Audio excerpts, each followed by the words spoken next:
Clay's primary use case in terms of how do you create GTM, particularly outreach, so GTM outreach, and utilize Clay to be able to facilitate that. And instead of it taking you hours of research to be able to pull together the right type of analysis, the right type of research, and the right type of messaging, like how do you do that at scale? And at scale being do it in a much more effective and efficient manner.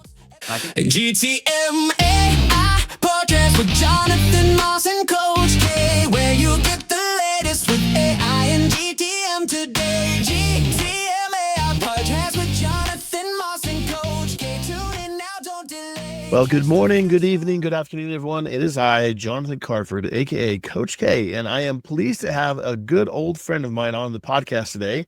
From my enablement days myself, I have Mr. Arup Chakravarti on with me. I'm really excited to talk to you because he and I have been talking about AI stuff, and I told him to go deep on Clay, which he did, and now he's like this guru now on Clay, which is awesome. So I'm so excited to have you. How are you, my man? I'm very good, thank you, Jonathan. I would definitely not call myself a guru, but I do appreciate you pushing me in that direction. And this is, and to be fair, and again, actually, I just want to say very explicitly, I'm not a guru. And perhaps what that does show is that in the last couple of months, whilst I've been tinkering with Clay, in and out, in between, etc., I've learned quite a lot. And hopefully that will come through in terms of our session today. So I think the key point there is one doesn't need to be a guru to actually get a bit of distance in terms of an understanding. Well, I appreciate the note, because anytime anyone calls me an AI expert, I always tell them, like, I am not an expert. I know experts. I am not one. I'm a nerd. So I'm the geek that geeks out on AI tools. I am not the expert. So I can totally appreciate where you're coming from there. So yeah, but Coach, that's not entirely fair, right? I think you've been leading the charge, particularly from a GTM perspective, right? Because I'm a nerd. Yeah, maybe so. You came out of the game on that one, very well respected. So well, I appreciate that. It's very kind. Well, obviously you came from, for people to get to know you, like I'm going to tell a bit what I know about you. So you've been in the, you're in the RevOps space for a while. You're very well known in the revenue enablement space because you've done things like Revenue Enablement Society and Sales Enablement Collective. And so you're very well known, and you are also very well respected in that space because you're wicked smart, super humble.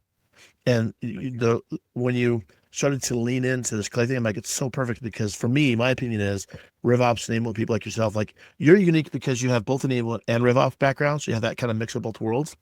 And when you start to dive into AI, like to me, a brain like yours has that mixture of things, like fits right in with GTM AI because you understand the GTM process that you can apply AI to. So that's the part I was just like ready to geek out on with you, which is going to be fun.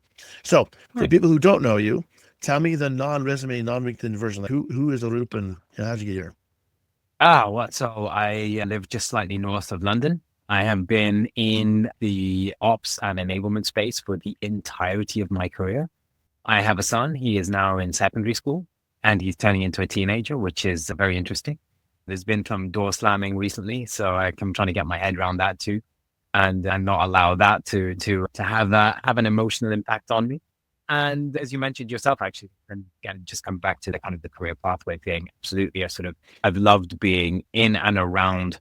Certainly RevOps, sales ops, even before it was called that. And that's where I started and moved from capabilities to things like Salesforce deployment to obviously a lot of performance analytics. And then more recently, say over the last sort of 6-7 years, definitely doubled down on enablement too and really wanted to own it as opposed to just being a participant, a collaborative participant in terms of helping shape it. I really wanted to own it because I do think, like for me, ops and enablement are two sides of the same coin. Right? They both have to coexist for you to be able to get the most out of an organization. I love it, man. I love it so much. Well, right now I know you have some news you'll drop about your next role coming up, but we won't drop that out because we don't want to be premature. But today we're going to geek out into a couple of things. Can you tell me, if someone listens to the entire podcast, what are they going to glean from your diving into Clay? Yeah. Okay. So again, I haven't necessarily looked at this from a RevOps or a GTM engineering or even an enablement perspective. The way that I've looked at it is simply this. Clay is a really unique and exciting capability because it allows you to look at so many data sets and bring all of those data sets together and try to find unique insights. And so what I wanted to showcase was, and this is Clay's primary use case in terms of how do you create GTM, particularly outreach, so GTM outreach, and utilize Clay to be able to facilitate that. And instead of it taking you hours of research to be able to pull together the right type of analysis, the right type of research, and the right type of messaging, like how do you do that at scale? And at scale being do it in a much more effective and efficient manner. I think Clay Yeah. allows you to do that. So whether you look at it from an ops perspective, I certainly wouldn't call any of what you're about to see GTM engineering. I'd say there's a degree of RevOps in there, but really fundamentally for me, it's also about how do you get that research into place so that you can really facilitate some outbound messaging, which again, for me is fundamentally enablement. What do you feel like you do? Or I know you've been short into this, so I know it hasn't been that long, but I'm gonna take a guess that what a GTM engineer does versus you who have been in enablement and ops for your entire career, when you start digging into this, you probably take the approach a little bit differently. What is it you do differently, do you feel like? I think I'm definitely coming at this from a use case perspective, right? So again, what you're about to see is very much founded on a specific use case where I've worked with a specific organization and I know that there was a specific vertical and a specific set of personas that they wanted to go after. So taking that and getting into the sort of the underlying, I think what enablement allows you to do is it allows you to understand some of the underlying factors.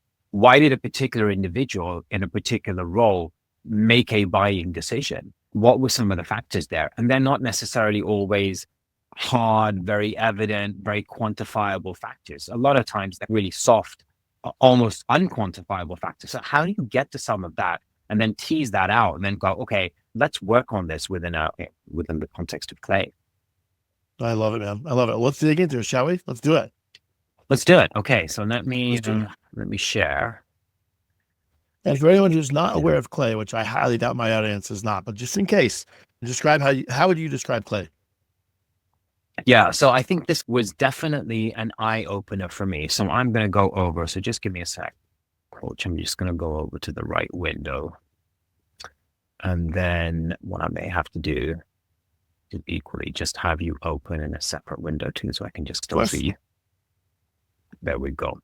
Okay, so look, when I first started to utilize Clay, again, to be perfectly honest, I wasn't at all aware of what it did. And I was very, in a way, pleasantly surprised. This may be a horrible surprise for some other folks, but I was pleasantly surprised by effectively, it just looked like an online spreadsheet and allow you to bring in multiple different data sets and start to build out lists within that spreadsheet environment. And once you started to build out lists within that spreadsheet environment, it then starts to allow you to pull together. Let's just get back to the start screen. It allows you to pull together combined data sets and then, I guess, combined information, which putting together any spreadsheet, okay, you can do that. And putting together any data set, any database, whether it's online, offline, etc., no issue. I think what Clay has been eye-opening in terms of the capability is how it operates on each of those factors. I'd say factor number one is how it operates. It has its own native AI.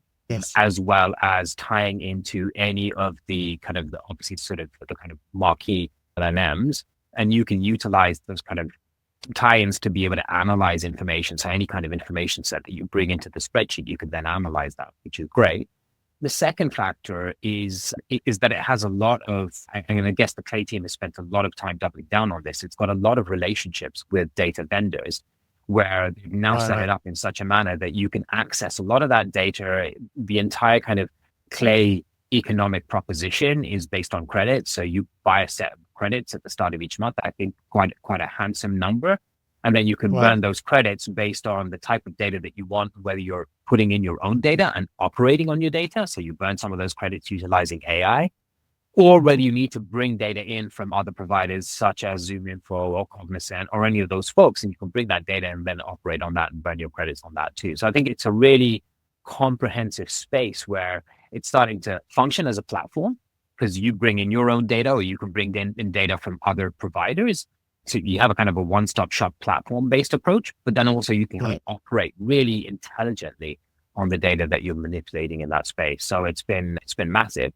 And I haven't even experimented with things like the Google Maps integration, which allows you to look at local businesses. So this isn't just for the big businesses. I think one of the things that they were absolutely selling themselves on is that if you go over to LinkedIn and you're trying to do a lot of your outreach and lead gen utilizing LinkedIn, you may not find that some of your pop stores in the local area are on LinkedIn. Why would they be, right? Whereas with the Google Maps integration that Clay has, you can actually bring that entire list of local businesses in. So I know that there's a road not too far from where I live, which is quite close to the Watford Family Court. And there's a whole bunch of solicitors on there and lawyers on there, right? They wouldn't be on LinkedIn, but you can now start to pull together a whole list of all of your local law firms and legal firms, etc., which is, I think, really interesting to be able to get that data set in place, particularly when you're doing lead gen and outreach. Love it. Listen, I'm gonna start off, just give you the quick high level. Please, as always, just stop me at any point. I am also gonna just make a couple kind of caveats up front. Number one, this kind of assumes that any individuals already had a little bit of a kind of a go at Clay and experienced some of it. So I'm not gonna drill into how do you set up a table, etc. I'm gonna go straight into an actual live working table that I have right now, and a couple of tables in that. The second bit that I want to mention up front, actually, and this is the key piece. Let me just head over to the table, and you can see actually what I have there is a table called UK Healthcare Providers, and it's very specific, right? And come over to the actual companies tab just here. The reason I've been looking at this, and this comes from, as I mentioned, that live use case. I've been working with, just quick shout out, there's no commercial relationship here. I've been working with an organization called the Institute of Sales Professionals, nonprofit organization. I'm a fellow there. I know all of the management, the founders, etc. And I've been like a strong sponsor of theirs over the years. We've been working on a couple of the case studies that they delivered against over the last sort of 3-4 years. And there was one specific case study where they had a lot of success, where they were able to sell in their professional services, like a chartered body. So selling their professional services into a UK healthcare organization, where the process was undertaken. And the buyer, the main buyer, the economic buyer, was one of the sales leaders there, who had a really strong relationship with the ISP. Now, the reason I bring this up is twofold. Number one, I wanted to actually build out a list within that vertical of UK healthcare providers. And again, just want to show you some of the dimensions that Clay can drill down to, which I think is really valuable. The second piece is I then wanted to look at sales leaders within that space, but also get into they're almost like psychographic motivations, right? So this individual, again, without naming any names around the organization or the individual, this individual, the sales leader at the healthcare provider, we spent a lot of time talking, and he was fully vested in helping his sales team develop, like fully vested in it, right? How do you find that kind of information about an individual? You can, of course, build up lists of companies. Absolutely. You can get that from sales. Now, you can get that from anywhere. You can build up lists of individual sales leaders and leadership positions at those companies. But how do you go about actually identifying whom in that list really cares heavily about their sales team and are vested in actually helping their sales team grow? That's a good question. Yeah, tell me. What's the goodness? Give me the goodness. So that's the magic that I started to discover here. Again, you can do it. So you can go into every single individual. You can go and look at their profile on LinkedIn. You can look at what they've commented on. You can look at what they've liked, etc. It would take a while. Whereas Clay does all of that for you and it brings it in. And then you can start to query Clay to go, well, look, if they've liked this sort of stuff, if they've got this kind of stuff in there, if they mention coaching and development, if they've talked about goal setting, if they've talked about developing their teams, etc., all of these indicators, like whether that's in their about section in their profile and comments and posts and likes and all of that stuff now starts to give you like a bit of a psychographic view on an individual, right? You can start to go, actually, this individual. So this is where I think this is where you're a little bit unique, because again, not that GTM engineers wouldn't know this, but you know this from the nuance of enablement and training people on this forever. So you know how to tap into this from an AI perspective. This is the stuff I think is really good, meaty stuff that people just don't think about because they don't have the experience. You know what I mean? And again, I think part of the challenge is that, so does this exacerbate the issue of outbound being a volume game and not being targeted and not being tailored and not being customized? Absolutely. I think if you go down one route, you could utilize this data, this capability, the flow. I think Clay has built its own sequencing tool. So you don't even have to extract this out of Clay and push it into something else, like a sales engagement capability. You could just run it straight out of Clay. So you could just be doing a ton of this stuff constantly on and driving a lot of volume. I do think that on the flip side of this, you could be really intelligent about trying to identify individuals that care about specific things and are tied into specific causes, specific issues, specific themes that you can then identify and be much more targeted in terms of the outreach that you do with it. So I think it's hugely powerful. a ton of learning to do on this. I think also the other trend that's also very interesting is this whole idea. So obviously LinkedIn is, and particularly as a social channel, LinkedIn is a very strong input or a data source for Clay, particularly around for individuals at the individual level, particularly around their profile, their posts, their comments, their likes, etc. I know historically, LinkedIn has not been that political, if you say. I think we've naturally policed it and not been that political, but I kind of get that sense that it is becoming a little bit more political. And understandably, I think people want to voice how they feel and how they're thinking and what they're observing and the situations that they're experiencing. And I think definitely over the next 3 years, it may very well become a lot more political. So I think it'll be interesting to see how much of that also starts to play into the way that you could take psychographic information. Like you could probably start to, from LinkedIn, start to make fairly robust conclusions about whether an individual is centrist, right wing, left wing, etc. It's not going to be that long before you can start to get specific views on that too, and you can start to construct. I think that's really interesting, possibly dangerous, but who knows? We'll see where it goes. So that's fascinating. Absolutely. So when you talk about geeking out on stuff, I absolutely am geeking out on this because this is the bit for me that goes, it's beyond a business, and it's beyond, is the business declining in terms of its growth or growing? And it's beyond, has the sales team shrunk or expanded double digit? It's beyond those signals. It's beyond, has a manager just moved into a new role? I'm not discounting any of those signals. I think that they're all still really valid signals, and they should still play into how do you create outreach and like targeted and intelligent outreach. But I think you can get into a much more emotional view now around, look, I've seen stuff that you clearly care about growing your sales team, et cetera, et cetera. Here's what the Institute of Sales Professionals does in terms of helping your sales team become much more professional and ethical in terms of their selling motions, etc. So anyway, listen, I've talked a ton at you. I love it. Let me show you what it. Go on. Yeah, show me. Yeah. So look, so this is the data set. Now, like, I've got like a very basic premium data set. So I've got like 0 credits on this. I've got to make a decision as to whether you're choosing each column. So you have the companies you want to go after, and then you're dictating which columns it's going to be filling out, right? So keep going. Completely. I didn't even have to do that. Once I'd gotten used to it, I basically did a lookalike. You could do that. So you essentially go, this is the company, which was the original target company. And then on that basis, you can find other UK healthcare providers, again, within certain criteria, such as how big are they from a total employee perspective, etc. So so this builds out that data set. You start to get, these are pretty standard columns in terms of who they are, how big they are, how they're held, private, public, government, etc., where they're located. Obviously, country is the UK because I was very specific about that. And then, of course, key columns in terms of the actual URL, company URL, and or LinkedIn URL. And obviously, those are key attributes that Clay uses as a mechanism by which to build out a whole host of other data points as well as connect individuals. This is where it's cool.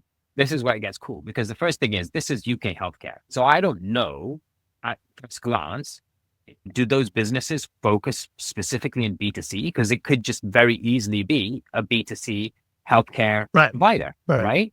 Actually, what I'm interested in is B2B, because I want to be able to engage with sales leadership at those companies, and then be able to talk to those sales leaders and ultimately to their sales teams. That's my outbound motion. So the first piece, just in terms of being able to even identify, is it a B2B or a B2C business, et cetera? And again, some of this is inherent in Clay. So where you see this little kind of icon here, the Clay logo wearing a little hat, that indicates that's a dimension that's already pre-built into Clay. So you're not having to build that out, but it is utilizing AI to be able to go in and analyze these businesses based on their website presence, based on their social media company pages, and of course, based on articles, recent articles, and kind of any type of media that's come out, to make a decision about, is it a B2B organization and or a B2C organization, both unknown, etc. So really valuable in terms of just being able to even get through to what that looks like. Pulling through a whole bunch of data here. Let me just go to, make sure I've got the right filter on here. Get down to refined columns. Just then working through to other key dimensions. Are they in growth mode? How has it determined if it's in growth mode or not? And actually, I think, again, the really powerful aspect of Clay is it does a whole bunch of analysis in the background.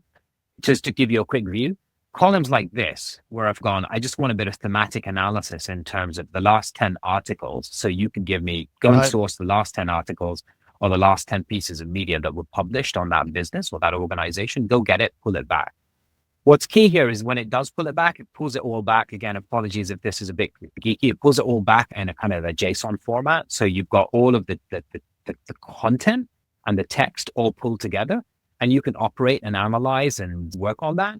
But then actually, when you want to be able to get through to specific key pieces of information, again, within the Clay context, is you set up columns, you can drill into specific items within that broader JSON block of content and pull out specific things like subject titles or the body of the article or how long the article was, the article length, or what source the article was published in. So you can actually start to pull a whole bunch of stuff out, which is fantastic because then it allows me to do this. I set up a column called strategic priorities, and then I wanted to look at the rationale. So all of these kind of give me an indication as to whether Clay was able to pull together and conclude on a set of strategic priorities. The green is a high level of confidence. The red, amber are lower levels of confidence in terms of Clay's indication around being able to identify strategic priorities. And I think the really cool thing here is then being able to go through and go, okay, let's have a look. What is Clay being able to identify as kind of key priorities? How do we set that up and how do we think about that? Pulled all of this through. I think the key piece here actually is on sales leaders. So let's have a look at this. Now, this is kind of a supplementary table that's run or a secondary table that's run. Again, it's very easy to do once you've set up the companies or the organizations, then you go into that and just go, give me a list of individuals against these companies. Nothing at all different to how you do it in Sales Navigator in terms of just going in and going, okay, these are the companies, this is my list of companies, or I've done an account search in Sales Nav, and now I actually want to look at the leads that are associated with that Sales Nav account list based on either personas or job title or something of that nature. So as you do that in Sales Nav, you can do the same thing here. The operationalization of this is way easier though, of course, because as you know yourself, you've got it in Sales Nav. You can't really export it out of Sales Nav except at a record by record level when you've got that synchronized with CRM. But this allows you to at least pull everything together into one view, which is great. Yeah. So now look, let's go across. Do you spot check these to see if they're accurate as far as like the titles? And because I've seen sometimes in Clay that it might have outdated information for whatever reason. You ever see that? Or? Yeah, that's a great question. I've done one or two pieces of spot checking, not on the individual. I've done it at the account level. But the challenge there, coach, is that it's difficult to know which data set to spot check it against. Yeah. So there's a lot of, and when I did the spot checking, I was doing it against LinkedIn and then went back and with some organizations, I spot checked it against LinkedIn. Things like employee size, much larger in LinkedIn than it is in Clay. Then you go and you find even with some private companies, they do publish their annual reports and kind of their financials, year-end financials, right? So you go and you find those documents and you do a spot check against that. But actually, to be fair, Clay is closer to those actual reported values as opposed to LinkedIn is. LinkedIn is makes sense because there's so many companies who put in LinkedIn, like you could say an influencer marks the company as a job, even though they're influencers, so it inflates and their... then yeah, exactly. Yeah. Anybody that's a third partner reseller is immediately tagged to that brand in LinkedIn. So that inflates the employee count. So it's difficult because it's difficult to go, well, where do you go spot check this? And again, if you're looking at private companies, you've got to hope that they've published something somewhere to go and then spot check against. So look, let me just showcase this to you. If we just go in here, this one's called PDP, as in professional development advocacy, right? Is this individual who's a sales leader, for example, Gary Dickerson, is he an advocate of the sales profession? Clay in itself is awesome. So when you want to set up a column, and in particular when you want to utilize some of the AI capabilities to operate on data, Clay gives you a lot of scope to be able to do that, right?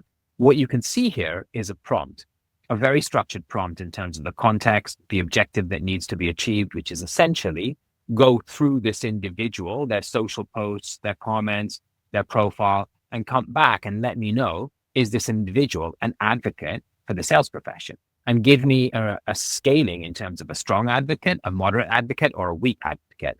And again, just give me that view. Now, all of this, very, very crucially, I didn't set all of this up. To be fair, All I did It was was auto done. Yeah.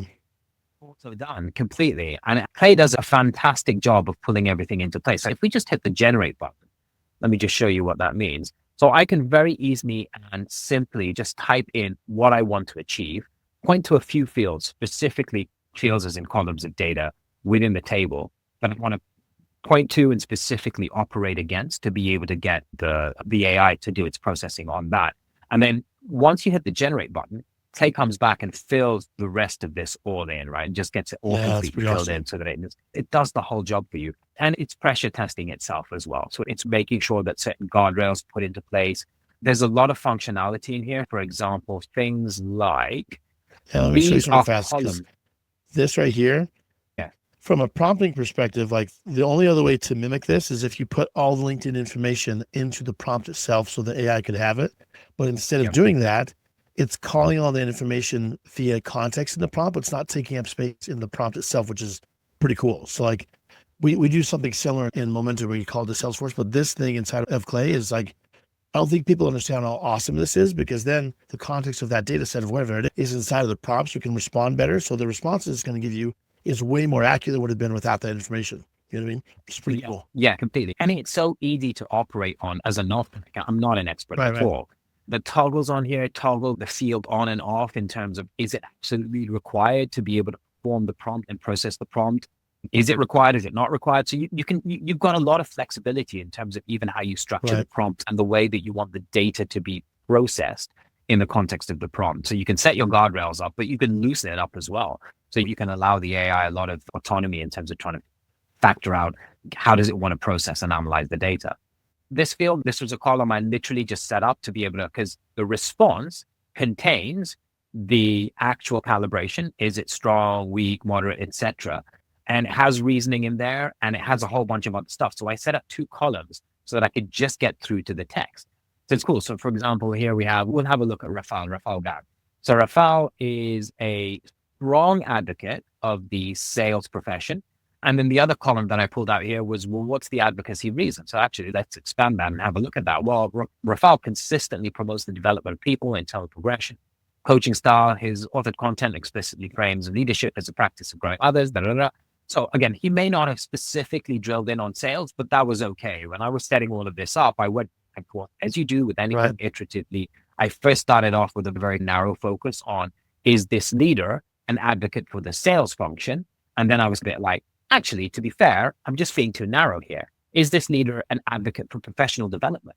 Because if this leader is an advocate for professional development, then actually when I outreach to this individual, he or she, and I say, hey, look, we did something awesome with this healthcare provider and worked with the ISP and they provided some great sales skills uplift, etc. Yeah, absolutely. It should still resonate with that individual because they have advocated for professional development. It should at least trigger a little bit of interest in them going, okay, interesting piece of outreach, right? And all the way through. So I've pulled through organizational level insights in terms of where's the organization strategic position and what's it thinking about. And then of course, we've got the individual level of insights too. Now you pull all that through together. Here's my outreach email, which I can show you here. So this is what this looks like. Again, I set up now. Again, to be fair, I did a chunk of work on this already. So you could probably see that here in notes. I did set a lot of this up. So I put a decent amount of work into this because I wanted to use a specific format, etc. But then I came back into here, instructed Clay with all of that. It came back and it constructed all of this for me, which is great. Again, let's have a look at Rafal. Now, this still needs some work, right? But the email subject line it's come back with is strengthening talent via strategic partnerships. Okay. And then the outreach email that it's come back with is, I enjoyed reading your recent post. You consistently promote people development, coaching style leadership. Growth decelerates when organizations underinvest, et cetera. So I obviously didn't call out the organization. A programmatic approach to working with the ISP, nurtured self-directed learning, led to 10% improvement in salesperson retention, working with find out. That's it. So that literally is it. How is this? So you do this process. What kind of results are you getting from this? Are you getting like email replies? Like how's it going so far? I haven't operationalized any of this, right? So I do know. Okay, this is I've been focused a little bit more on trying to get a job as opposed to selling. It's really cool though. Well, tell me this because we have a couple minutes left. So I want to ask you 2 questions, which is actually one. You just started in Clay couple months ago. Like you'd never touched it before. Exactly. Play has a reputation of being a little complex and difficult to get up and running. You now being into it and using it, like obviously you're still learning and knowing how you do things, but you're competent enough to use it and doing what you just showed me. How would you measure it on a scale of 1 to 10 of like how difficult it was to learn and actually execute? Do you feel like it's hard as people say? You think it's more like people just say that, but they don't really understand it? So it doesn't take that long. And how do you feel with that? It's a little fiddly. Like I did a few searches around JSON and JSON structures to understand how some of the data was being returned so that I could identify unique data pieces within the broader data. Like I didn't know about any of that stuff. So I had to learn some of that to be able to figure out how to manipulate information. And because I've been, I think, progressing my prompts and my prompt logic, I think that's helped a lot. So I think if you come at this completely cold, it probably is overwhelming. Whereas if you come at least with a good understanding of how to utilize any of the kind of the LLMs, the large scale LLMs, and then that's a good step forward. Yeah, the nice thing is the Clay University, I think they've done a really good job in the Clay University. So it's free. You can go in there and learn for free. Yeah. But I always tell people, like, of all the tools I've learned, I put Clay in the middle. It's not the hardest. It's not the easiest. It's like in the middle for me. And so if someone needs to start somewhere, Zapier is a great place to start, but it doesn't have access to the data like Clay does. But it's a good place to at least get your hands dirty with different stuff. But then Clay's the next level up to where, for me, it unlocks, like you said, a whole slew of things, not just from top of funnel, but across the revenue journey, especially from a RevOps point of view. There's so many cool things you can do as a result. That's pretty cool. So, absolutely. Arup, my man, I love that you're doing this. Are you okay if I attach your LinkedIn to the show notes? Everyone get in touch with you? Please do. Okay? Yeah. Awesome. That'd be awesome. I just want to tell you, like, I love you doing this. I love you diving in. I can't wait for your news to come out because by the time this comes out, you've already announced your news, which would be really fun. So I'm excited to know that before we can talk about it publicly right now. I just want to tell you, I love that you're doing this. Proud of you. And then I think what I'm going to have to have you do is come back on in like 6 months and see what you're doing. Then you're going to be the guru and I can ask those questions. Yeah. But then maybe I will also have done some outreach. I know. It doesn't actually work. Or does it just look pretty? It just looks great. I'm an enablement. I don't sell. I just. That's right. I'll just do RevOps. What are you talking about? What do you think about my man? I appreciate you so much. Thank you much for coming, man. No worries. Thank you. Excellent.